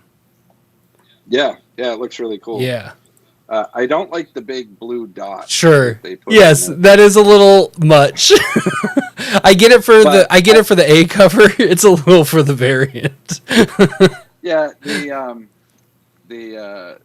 I showed it to Ben, and he goes, "What are you upset about?" He's like, "They give you a perfect spot to do remarks." Yeah, that's true. Just cover that Right shit there. I was like, "Oh yeah, That's nice of good them. point." Yeah, but yeah. So I've done a couple of Boom variants this year, and I'm doing my third one coming up. It's going to be cool. It's going to be very. I think people are going to want it. Is it a book that a lot of people Everybody reads. that everybody's Yeah. into? Sweet, cool. Yeah, I like it when I get those projects, right? Right? Because I'm like, oh yeah. I really like it when you do variants of popular big. Oh yeah, Noctera, that was awesome. This is, I grabbed this one. The variant market when it's expensive and stuff, I like never touch. Hot pink's my favorite color. You're one of my favorite cover artists, and I love this book. It's a great book. It's especially the #1 is awesome, and you did such a good job. If this was the A cover, I think it could have even sold better than it did. It didn't need the help, but I had a lot of fun it's so good with that character. I thought she was cool as hell. Right? And then So I also badass. did a cover for Blacktop Bill. Yeah. Oh, that was really good too. Yup. I also like your Nottingham covers. Yes. Really good. The Mad Cave guys have been very, very good to me. They both of my New York Comic Con and San Diego exclusives last year were with them. They let me do A History of Violence, and then they let me do Battle Cats. So that was, I love those. You have a Battle They're Cats really cover? cool. I have not seen that. That's Yeah, it was awesome. the New York Comic Con Oh, exclusive. that's why. I don't think they made a lot. That's of what them. that explains it. Yeah. Probably like 100 of those made. Sure. But Cool. yeah, I've done Wolvenheart. I think that was my first cover I did for Mad Cave, and then I've done, like you said, I've done some Nottingham covers. So I did 3 of those. I think that's it. Nice. That's it. Yeah. At one point, I was actually talking to them about 7 Years in Darkness, but once they heard it was a 7-year long project, I think they lost it. They're like, oh, They're like, ah, that's a long time. How long have we been in Yeah. business? But I mean, to CEX's credit, at least it shows that they're like they believe in the project enough Yeah. to give me that Huge vote of confidence. Well, our last show we had David Azan on, who does Nottingham, Mhm. and he was saying that he has a new book that I don't remember if it was live or not. So, yes, but he was like, we're gonna have to get a Schmalke cover on that. I remember him saying that specifically. He's like, oh, that's cool. that is gonna be one of my demands. Must Yeah, have I've- Schmalke. I've done a couple. So if you become friends with me, I usually do a cover for you at some point too. That's how that works. I neat. just did one for Jonathan Hendricks' book Spill Blood, which Oh, nice. launches. Cool. Did it just launch today? Yeah, I would say it's this week, right? Oh. Yeah. Yeah. Tomorrow. So the only way to get my variant cover is to back it on Kickstarter. Hey. And then Lightbringer, Lightbearer. Oh God, that's terrible that I can't remember. Anyway, it's a Kickstarter coming out in August. Sweet. Jack Holder. You have a book for Jack Holder, right? Yes. Yeah. Is that the one you're talking about? Yeah, I'm trying to remember the title for it though. Just Google Jack Holder Light in August, and it'll show up. Jack's awesome. He's a really nice guy. He's local to here, so I can't remember if he actually lives in Maine or Massachusetts, but he's close. Hey, what's He up? lives in Mass. Oh, what is that? Travis would know. Is that Clay? Yes. Oh, okay. I thought that was like some sort of dead animal. Watermelon. All right. I'm done. Okay. I love it. So I think that brings us up to date to Murder Hobo. You did Murder Yeah, Hobo. now we have the new Yeah, Murder yeah. Hobo series, and yeah, that's it. I do have 2 more projects coming up this year. J.K. Woodward and myself are making a book called One Last Trick. Oh, you want to check this? Patreon. Yes. I came prepared. So That's One the Last only Trick, future stuff I saw. I actually wrote that initial story between Cherry Blackbird and Electric Black. I picked neat. out the entire ash can in I think 4 days, Wow. which is what that's the cover for. Yeah. Yep. I've completely rewritten If you want the script. foil expensive version, it's a lot on eBay, anybody, just so you know. Oh, is it? Yeah. Oh, wow. So that's the only time you're ever going to see those pages drawn by me, because now I've teamed up with J.K. Woodward. I rewrote the entire script. We're starting from page 1 with him doing the interiors. It's going to be probably fully painted. Ooh. And it's a cybernetic sex worker that uncovers a secret plot by a corporation that controls most of the world to unleash sort of this necrovirus on humanity. Sure. But that has, old like- story. Yeah. It has elements of Lovecraft in there too. There's Cool. Some It- old it gods goes- mixed into the batch. it goes places you don't think it's going to go, because it is Sweet. a very cyberpunk type story. Sure. It gets turned on its head, and it's more horror than it is sci-fi. Nice. Cool. So yeah, that's me I and dig J.K. it. Woodward on that. That's a 5 or 6 issue series. When it Cool. gets done, we'll figure it out. and that's and then- Kickstarter soon? No, we're gonna just do that, and Ooh. then we're gonna see where the See chips where it fall. goes? Sweet. Yeah. Cool. Yeah. And then the next project I'm working on, I'm not going to tell you the title until I have pages to show. And Sure. that is me and Steve Mardo, who he worked on a book called Epic Tavern for Black Caravan. I was like, yeah, I know that. Yeah. Okay. Yep. So that's I don't remember that's that book. Let me check. Sean French and him made that book. But he has a very highly detailed style. Mm-hmm. And this book is probably more Cherry Blackbird than Cherry Blackbird. So Ooh. All right. Oh, I remember that. Yeah. Okay. So Sweet. those two things, the ash can for that will at least be coming out this year, and hopefully we have the first issue for One Last Trick out before Cool. the end of the year as well. Sweet. In one form or another. Yeah, and my wife had a longer talk with me, and she's like, "It's great that you've got all these ideas, but I think you're gonna have to find other artists to work on some of the stuff that doesn't take precedent right now." So I have Sure. the stories, but Yep. I can't draw everything. So it's better that I just work with people that that I the artists I pick because I really enjoy their work. Yeah. And yeah, and usually I pitch them the story at some point, and they're like, "Can I work on that?" And I'm like, "Yes." Nice. Yeah. So Cool. I try to take like a very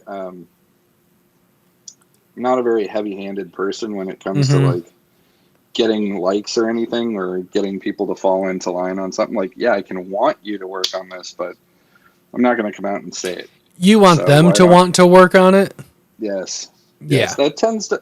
Same thing with shops, man. I threw this in front of a bunch of different stores, and I was just like, "There's no pressure. If you're interested, Here it this is is. how you get it." Yeah. And when I was self-publishing it, I had like 14 variants for that from various shops that I'd worked with in the past, which was awesome for me That's cool. because basically this book has had 2 lives now, and Yeah. it just got started. That's cool. So Well, I can't wait to read the trade every once year. That's gonna be tough. well, But I'm Andy excited. said that what we're gonna do with this, it's gonna be called a yearbook. Is the trade Nice. 'Cause That's it cool. Takes place out of school. Yeah, it's a yearbook. Yeah. And Are you guys gonna do like signatures in it that are like "Have a great summer"? I'm gonna do it in memoriam in each one. Sweet. And I Oh, that's figure- even better. Yes. I think when people come to get it signed, I'm gonna do funny stuff like that though. Yeah. Like, Hags. the team is really small. It's, as you can see, it's me. Mhm. It's my letterer Joel Rodriguez. It's my editor Sean French. I'll Yeah. probably try to do an event once a year where I can round up all 3 of us, and then we can like Do a do bunch of something fun with the signings. books. Yeah, Cool. but it's hard to pull Sean out of his. He lives up here, and I like see him maybe once a year. He's way out there. Yeah. Maine is like one of these weird, desolate places where like everybody's sort of down here in the southern part, and if you live outside of that, there'd be monsters. It's just like There'd be monsters. Yeah. Yeah. But yeah, that's all I got, guys. Sweet. Any other questions? We have official questions for you Oh, cool. Hold on, I'm gonna to round it out. Yeah. Do that. I'm gonna. Grab Ooh. another, Oh, hi, sweetie. Hi. Oh, ow. Well, while he's gone, welcome the newest addition to the reptile pit. Oh, okay. This is Millie. Millie. She she was our across the street's neighbors. She needed a rehome, and I have a snake, so now I have a bearded dragon. Nice. I like lizards. Yeah, me too. I identify with them much more than mammals. Hold on. I've got to get another drink before. Sweet. We Yeah, apparently me too, because we're just doing new drinks. So. We're freshening up. But yeah, no, she's been here like 2 days now. She's new. And she's so Do you pretty. have like a what do they eat? Crickets? She eats dubia roaches and worms, super mealworms, and she could do crickets, but I hate crickets, and they're not super good for her. They don't have a lot of moisture in what she needs, so we're not worrying about crickets. But yeah, Worms yeah, and roaches. worms I and am roaches. Terrified of roaches. Me too. Oh my god, that's so funny because when we got her, the woman across the street was like, dubia roaches are the best things for her. I told my wife, I was like, I feed my snake that's in that enclosure mice. I'll do worms for her and everything. I was like, I told my wife if that's what's best for her, because my wife really pushed to grab her, even though I was like really in love. I was like, if you want her, you have to deal with the roaches, because I will I won't do it. I won't feed them to her. I'm not going to take care, because you have to feed the roaches too. You have to keep the roaches alive to keep the lizard alive. And I was like, I'm not going to do Those that. things, man. Yeah, I'm not going to do that. And I was, she took the responsibility, so we'll see how that pays off. But I was like 10. yeah. No. I was 12 years old. My grandparents had moved to a house in Monroe, Louisiana. Huge house. And my grandfather was being cheap. He didn't want to get like an exterminator to go into the house and spray it before we moved in. So he gave me his fly fishing pants. Oh no. Boots and a gas mask. And he was like, "You stand here," and there was like a pump on top of this big yellow drum full of chemicals. And he's like, "You just sit there and pump that thing and don't stop pumping it." And I was like, "All right." And I'm just sitting there and I start pumping it. And he's like, "All right." And he just squirted a little bit of this chemical into a cabinet, and the walls came alive and rushed in with roaches of all shapes and sizes. And I was freaking out. They were crawling up me.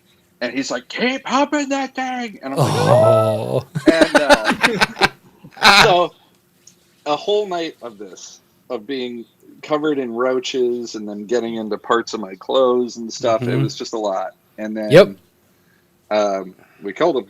And I get back, at the time we were living in Orlando, Florida. So I get home and my mom tells me to go get the mail. So I go out to the mailbox and I open it up, reach my hand in, boom, roaches all the way up my arm. I was like, I'm running through the street. Yep. Not a pleasant thing. So yeah, ever since then, it's been a problem. I've just lived in a place with roaches, and like, because I don't money things and stuff, and you don't live in the best places. And I just don't like roaches because they skeeve me out. They don't associate anything good with me. And yeah, I don't care for them. But I didn't have anything traumatic like having to be a fill-in exterminator. You're going to get a drink, right? I already did. Oh, you got a drink? Okay. I have my gallon of Woodford Reserve underneath my desk. So I already refilled. So before we go into the questions, I know Joseph has one other thing that I forgot to mention. You have your San Diego Comic-Con shop opening.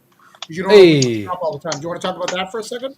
Yeah, so basically because I don't have a ton of time to pack and ship, I hire I have an office assistant, and she can make it in like once or twice a month.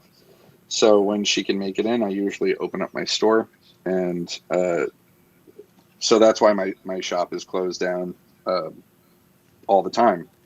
I open it one weekend every month typically, except for 2 times a year.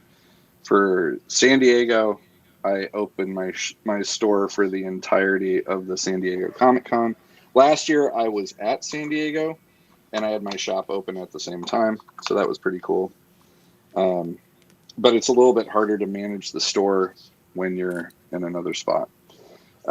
Sure. And then I didn't have a lot of like unique offerings either. This year, I am not going to San Diego because I'm sort of behind work right now. And while I had opportunities to table, do panels, stuff like that, it's not in the cards for me to appear there this year. So I decided to not go, which might have been a mistake because now that DC and Marvel have pulled out, right, it's really the year it's for... more open. It's the indie year. Yeah. Yeah, it's the indie year. So might have been a mistake. I don't know. I'm not going to get FOMO about it. Instead, I'm nowhere near San Diego Comic-Con because I live in Maine. Amazing. Shop opening. Amazing. Starts on Wednesday. I've got Calamitous Black Devil's 10th year anniversary #1 foil edition. There's only 100 copies of that made. There will be 20 every day in the shop starting at 10 a.m. Eastern time. There are 10 copies of a glow-in-the-dark version of that cover being made, super limited. 2 of those will be available every day. I have 7 Years in Darkness bundles for issue 2. I have a Virgin Ben Templesmith cover that you can only get from me. I did send Ben a couple at San Diego. So if you're at San Diego and you're by table F10, you might be able to pick up one of those. Right. But if not, you can buy it at my store. There were only 50 copies of it made. There are bundles again, so that covers A, B, C. Melena's story, which is sort of like the ash can for issue 2, and then the Virgin variant of the Templesmith cover C. Then I have all this online, but I can't remember off the top. Oh, stickers! I have a glow in the dark sticker set. That's pretty low price. It's $10, but they're decent size. They're 4x3. They glow really bright, and they are my covers for World Tree #2 second printing, and Something is Killing the Children #2, and they're like mirrored images. I'll have copies. I'll have World Tree #3, 1, 2, and 3, and second printing of 1 and 2 bundles. Because I did all the covers for those. Yeah, there's just going to be a lot of stuff. Cool. A lot of it is very exclusive and rare. Oh, I'm going to have one of these up every day. Because I only have a couple of them. But they are the red foil Bill Sienkiewicz 7 Years in Darkness #1 covers. Only 100 of these were made. CEX tried to sell these like a month ago, and it crashed their site from my fans coming in trying to buy it. Amazing. So, I'm taking that opportunity to go ahead and sell the first copies. Nice. Yeah, so there's going to be a lot of different cool stuff in there. I have a couple of sketch covers. I don't typically do commission work anymore, private commissions. Mm-hmm. So sketch covers are really the only way to get artwork of mine if you want some. And I think there's like 7 sketch covers available. 4 of them are 7 Years in Darkness, and 3 of them are We Don't Kill Spiders. So you can grab one of those. Yeah. And in my Patreon, any Patreon backer gets a discount code. So even if you're at the $5 tier, which is the digital tier, you get the 15% off code. Everything in my store, it's free shipping on anything that's $35 and over. So nice. There you go. That's my whole rundown of my shop. Again, my shop closes on Sunday, and it does not open again until August. Sometime in August. Damn it, Joe. I've already done this before, set an alarm to get something of yours that was hard and low print to get, and a bunch of people also wanted. I want like everything you just said. Sounds good. Sounds awesome. Action figures. We have action figures. Oh, man. You know, I literally was trying to avoid the action figure talk. No, I'm just I backed a certain Kickstarter. And apparently I'm getting something soon, so I'm excited about that. Did you have to pay extra shipping though? What? Did you have to pay extra shipping to get something? Yes. Yeah. Yep. It's not on you, Joe. It's not on you at all. I got a lot of comic books on that I have a great. Remind me to send you a very funny meme that I have that was sent to me about that. So. About that all right. All right. So let's get. Okay. We got our last. We got our final questions for you. All right. So, are you ready, Joe? You ready for these hard-hitting questions? Yeah. The journalism comes out now. Yeah. If you didn't know, I want to make comics. I don't want to be a journalist or a YouTuber. That's why we don't talk about this shit till the end. Yeah. You know, the whole purpose of this show is to really talk to people who I admire, who I think have leveled up beyond me.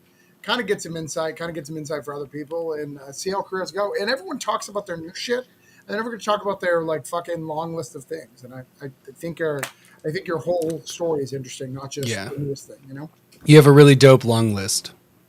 So, anyways, number 1, and this is I think I know the answer, but I'd love to hear your response. So, what do you think makes you stand out in the comic market? I don't know. I the longer I'm in, I realize that things that I think are common sense really aren't. Um, so I think it's two things. One is I have a business mind, uh, and that comes from years of struggling. So, and I know how to give good customer care. I've always had this philosophy that, like, wouldn't it be great if everybody in America had to spend 1 year working in the service industry and 1 year working for a nonprofit? I've Yeah. worked for both for multiple years. Nonprofits, you realize that, like, the world lacks empathy, and that's not tolerance. I'm saying empathy.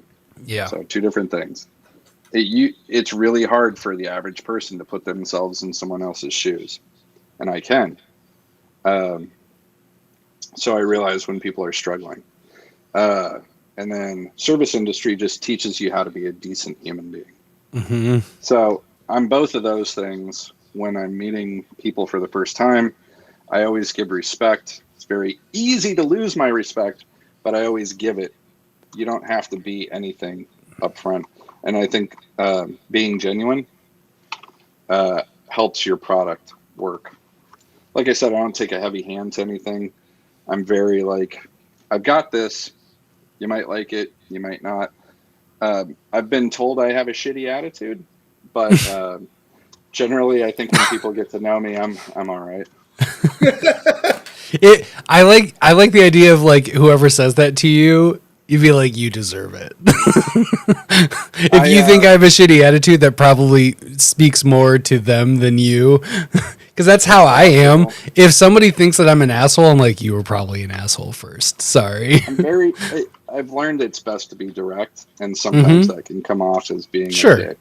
Yeah. But why dance around a subject when you can just be like, okay, this is what This I is need from you. this is what 30 minutes from now we're going to be saying anyways, so let's just say it Let's now. just say it.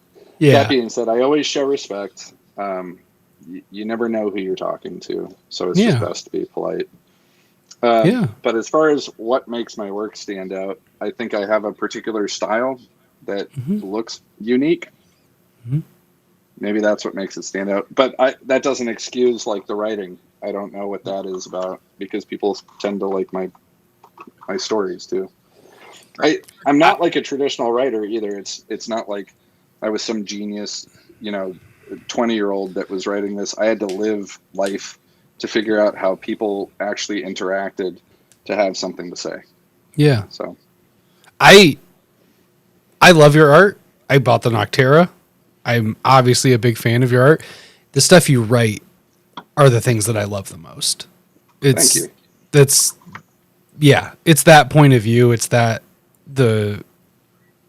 fullness of what I feel I get from the story and the unique point of view. So I would agree with that. I think it's where you come from more than, but your style's amazing. My God. Like I love this stuff.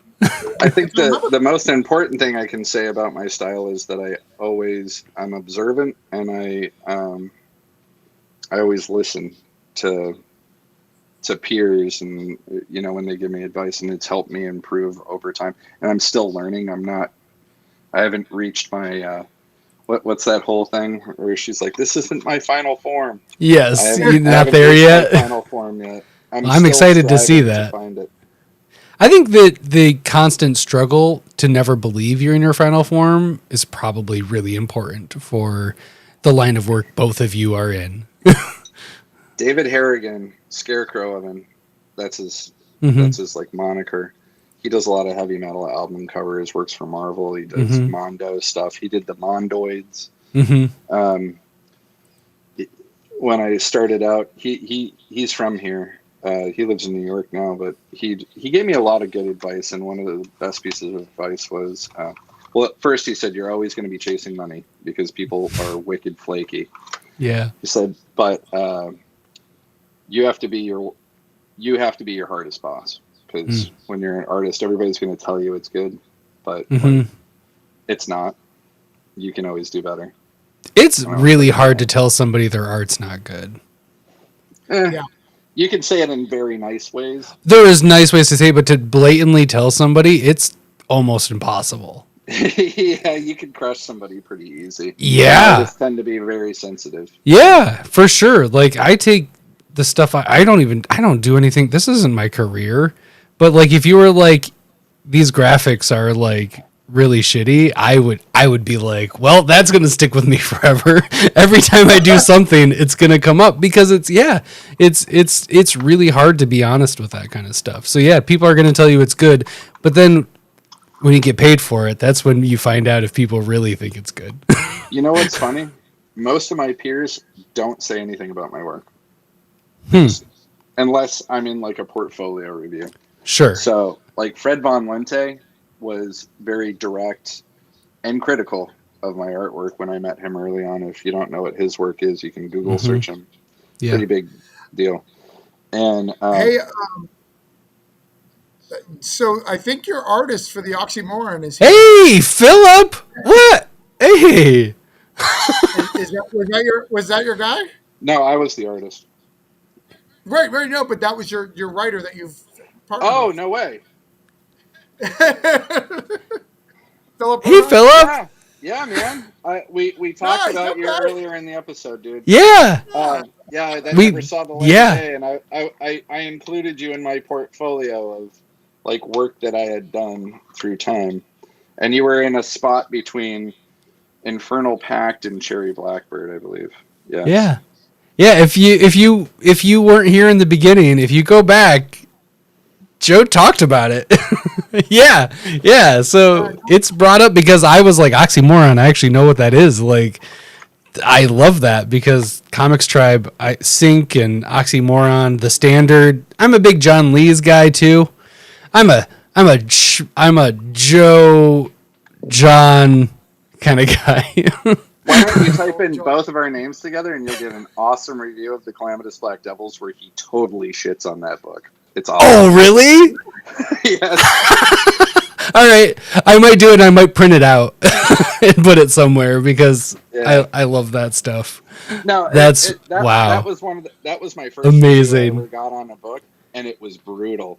Speaking you of wanna not follow being that. able to let go of things and always hearing them, there it is. You'll always remember like the bad reviews too. The good ones you're like, but the bad ones you're like. If it makes you feel any better, I've interviewed John Lee's 3 times now. And he's talked about his reviews and everything, and he says, I remember him talking about this because being also kind of a reviewer, mostly just like talking about shit. But he was like, I feel so much pressure because of what I've said about other comics that it makes me have to not put out anything shitty because I've been so like brutal with reviews. For a first time, So it's interesting. It's gone circle. Yeah. Yeah, he's completely taken a dump on my face a couple of times. Wow.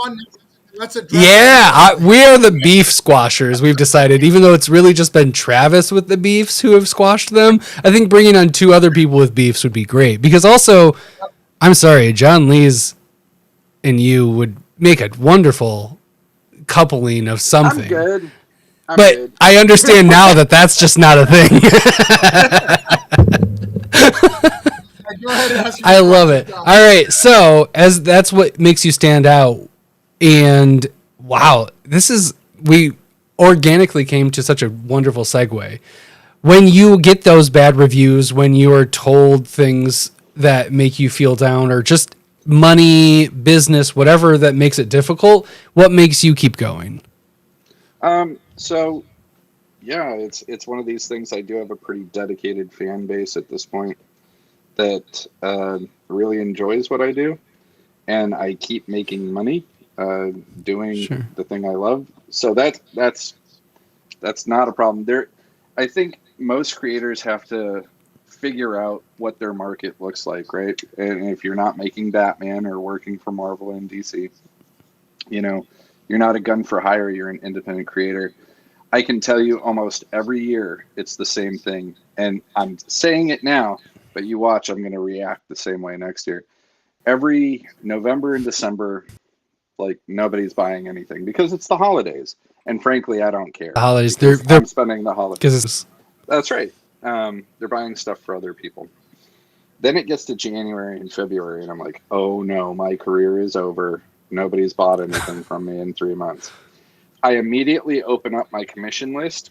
I get like a bunch of commissions, and all of a sudden, money just starts flowing back in. And I'm like, shit, now I have to do these commissions. Every year.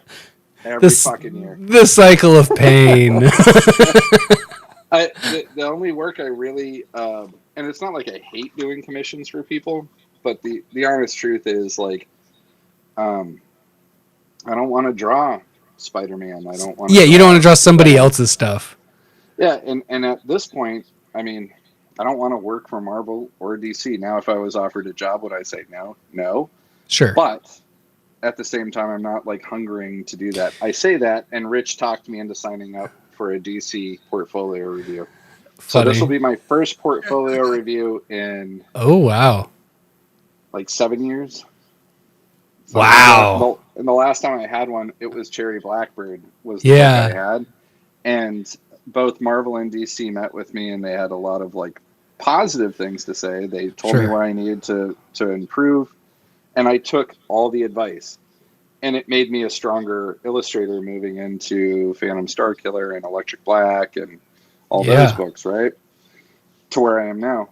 And so maybe it's good to brush up on that, take a little bit of criticism from editors that are having a critical eye about what I'm doing.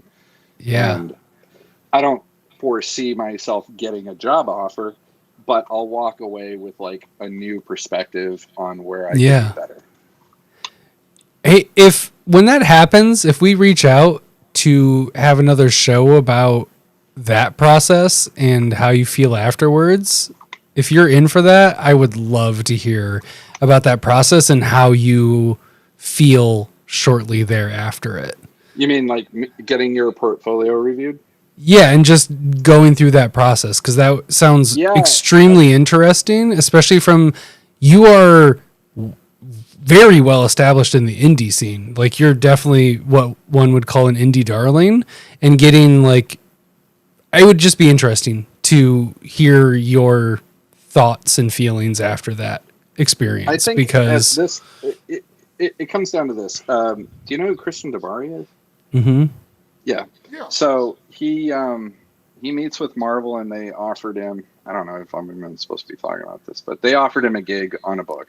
Sure. And one of the first things they said was, "All right, you got to change up your style." And he walked away from the whole job. He was just like, "No, like, why am I here then?" Yeah. So I think there's a part of that too. I think some companies, like DC, I think takes a little. They take more chances than for Marvel sure. does. Yeah. But you look at the breadth of the works that have come out from the two companies. I don't do a house style, so I don't know if that's really, if I'm going to I'm going to take the advice that works, and I'm going to throw away the stuff that doesn't. If they're like, oh, the knuckle on this character, I'm going to be like, all right, you're just being piddly at this point. Yeah, you're just looking for it. So CB Cebulewski, right? He's given me some great pointers. He's like, if you're breaking the panel up, you're disrupting these two panels. So I stopped breaking the panel up. I'll break it down into the panel in the direction that I want your eye to go. That makes total sense. That does make sense. That's interesting. Yeah. So he's like, don't break up. Yeah, break down. Towards the direction. Because that's where you're supposed to be moving. Yeah. Exactly. And I mean, that's, once you understand. That's interesting. So that's the stuff. That's the stuff. That you'll take and grab and be like, that's legit. But a guy telling you like, oh man, I don't like how you made their It's like, well, now you're just shitting on literally my style, and that's how I want to do things. Yeah. Yeah, and so you do listen to the person because they've got an opinion, and you asked for their opinion. That's the other thing. Don't ever give me unsolicited opinions on my stuff, because if I didn't ask for it, you can shut up. So. Yeah. Well, I was just looking at. Dude. You know how many people and it's always some weird fucking awkward person who's like, well, I really don't like that. No, it's like, then move the fuck along. Yeah, there's other stuff. Yeah, I'm like, get out of my face, dickhead. But That's how it's Travis usually- actually talked to me first when I was just like, what if there were 5 dead bodies? And he was like, you got to move along. But yeah, no, you if you're going in for a portfolio review, you gotta have two things. One is thick skin and be open to listening. Yeah. You know, and if you can't listen and you can't improve, then you should probably stop. Yeah. So No, it's interesting. All right. Third We got 2 question. more. Third one is, so you have had published work through various publishers. You have ran your own imprint. Mhm. You have self-published. You've done covers for pretty much everything, and even though you said you do work a little bit with Marvel and DC I through worked the for t-shirt. Marvel Entertainment, but that's not Mhm. Marvel Yeah. Comics. I work Yeah. for the Hollywood Sure, Yeah. side of Marvel. Yeah, I do T-shirts for them. but so you've run the gamut. I didn't know that. I need to Yeah. get some of these t-shirts. Oh yes, some are great. What? So what does leveling up in comics look for you? So what's the next step for you? I am solely the focused full on thing? finishing this 7-year project, right? Which Mhm. it's going to put me into my 50s. Whoa. Yeah, I mean, in 7 years I'll be 52. Wow. Um, Commitment. My We Don't Kill Spiders series, I want to see that end. You know, Okay. so I've got at least another 10 issues of that to put out. Right there, that's my focus for the moment. But of course, I always come up with newer ideas. And Sure. while I try to work with other people, if anybody drops the ball anywhere along the line, I have to pick it up and run with it, because that's just how I function. So it's good that I'm not so distracted with like the new shiny thing every 2 seconds right now. Mhm. I've got a very long highway in front of me, and I have to get to the other side of it. Awesome.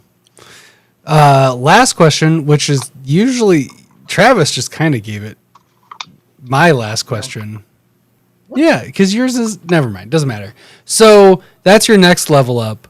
What's your last level up that you see? Where do you see you level? What does leveling up in comics truly look like? When you're fully leveled up, what have you done? What have you accomplished? Where are you? So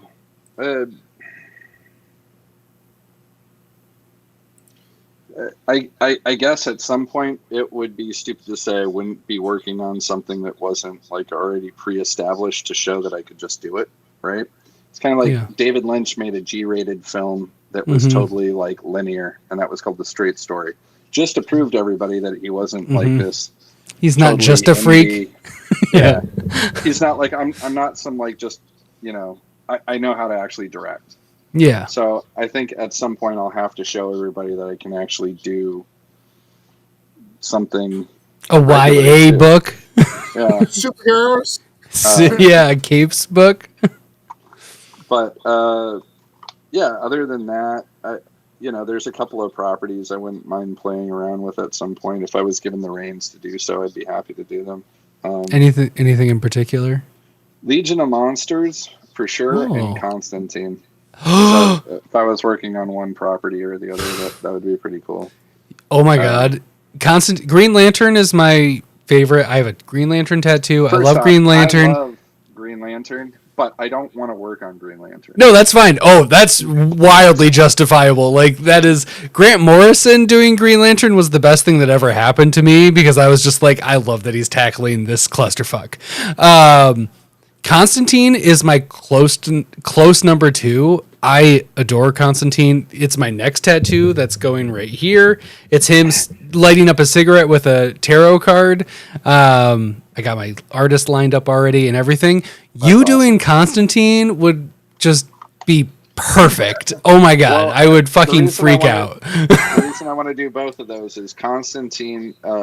He lends himself to all the witchy stuff that I really enjoy.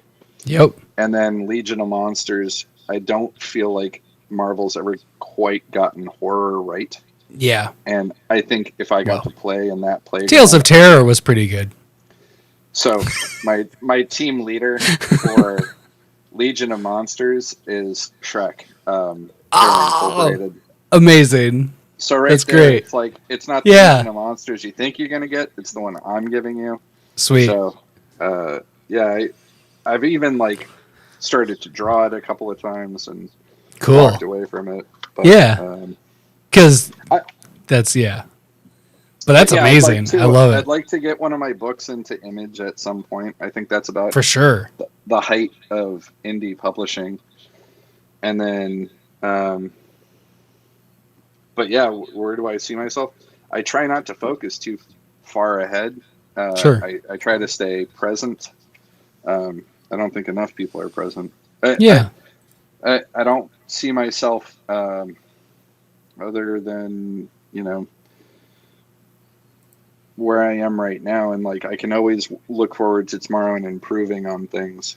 And Yeah. so, yeah, I'm a one day at a time kind of guy. Yeah. The way that, not to like put words in your mouth, but I feel like throughout this conversation, the whole you want people to find you organically. You also want your artists to like be interested in it, and like you want to find things the way Pat Shand, I think, had my favorite answer to this question so far across everybody, and it's I want to be successful enough that I can just find people who are making interesting things and just make it happen.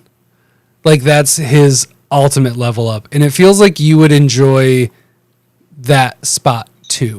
The way that you like to find people and do your own thing. It seems like you, and the way you're empathetic that you talked about, it seems like you would really enjoy bringing the ladder down for other people and Oh yeah, 100%. bring them up. That's the other thing too. It's like, as light and fluffy as we pretend to be in this industry, and there are not a lot of us, there are a lot of Yeah. dickheads that just aren't helpful, and I don't know where their egos come from, but I'm just like, dude, when you walk out of here, nobody gives a fuck about who you are. So why be Yeah. that way? Right. Yeah. Like, but we should all be sharing information. I almost never hold anything back from anyone. If you want to know how to get something printed, if you want to know how to get in touch with an artist, as long as it's okay with them to be Sure. reached out to, Yeah. I'm not going to like be like my precious. I'm going to share that information with you. And I think the sharing of ideas is like crucial to being human anyway. But there's a lot of people that Yeah. don't want to tell you how to get in, what to do to make your way. And I think that's pretty scummy. And it also, when I see people in a lofty position sort of pissing on the people below them, I don't think that's cool either. No, it's the whole when you get through the window, you don't shut it, you pull someone else through. You just leave it open. Yeah. Yeah, you don't shut it behind you. That's really shitty. Like, because somebody else left it open so you could get through.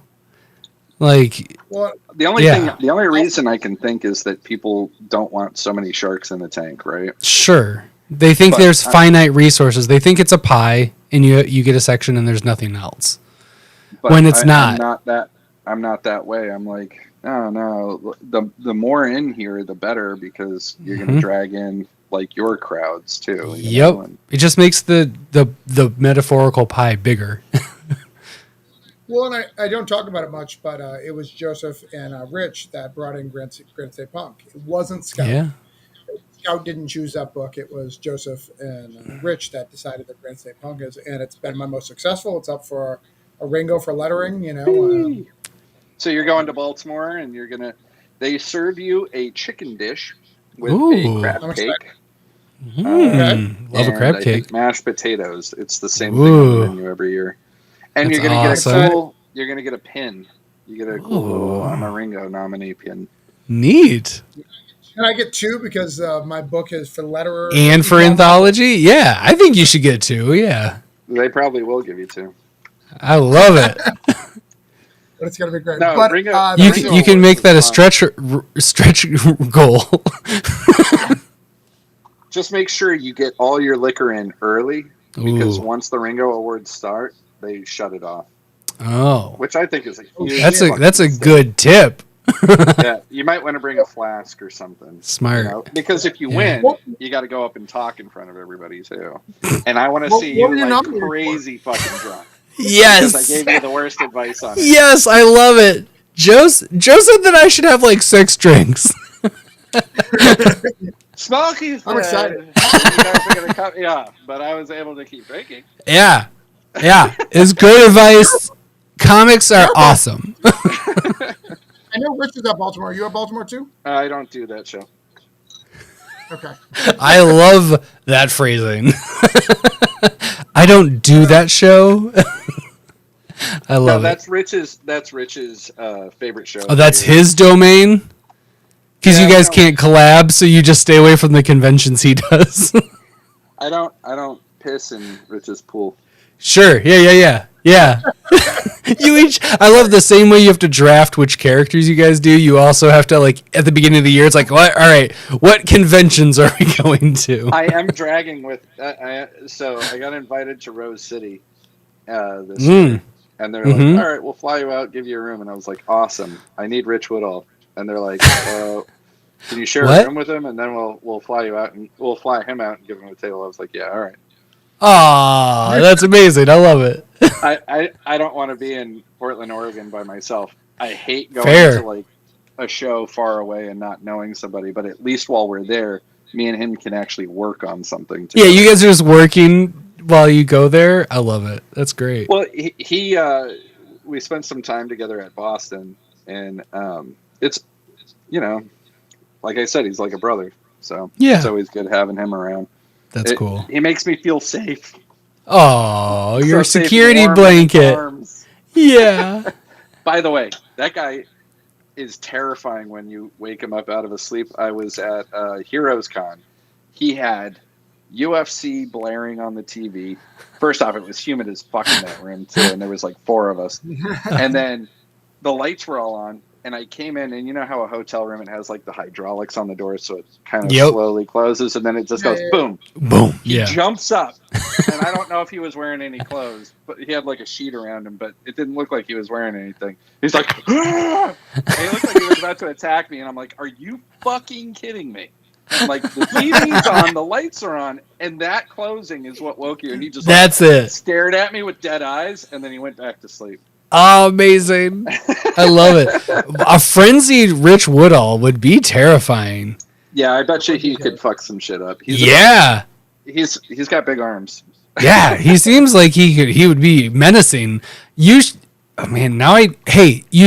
usually take commissions around the winter? Because I want a commission of Rich Woodall just in a sheet, ready to fight. He had just shaved his head too. So yes. Oh man, I want that imagery to be on my wall. It was pretty terrifying. I was impressed though by how fast he moved, because I had never seen him move like that. I was like, wow, you're scared. You're gonna kill me. Like if I had been closer to him, he would have definitely started choking me. You would have just been yeah. Oh man. And that's what leveling up in comics looks like, everybody.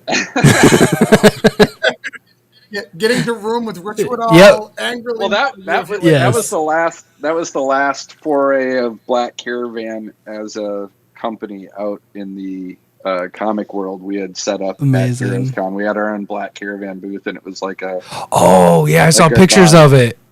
Yeah. Yeah. So it was cool. We went out in style, I feel like.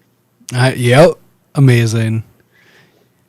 So I think we're done, gentlemen. Yeah. I have enjoyed spending time with you. Thank you, Joseph, for coming on and hanging out with us. Yeah, thank you. Of course. You're always welcome. I think we're going to sign off. I'd love you to stick around after, though. I got a couple questions for you after. Of course. Off air. Yep. Me too. I'm going to sound official. I just have to pee. I think we leveled up too. Play our outro. It's the same as our intro. Will do.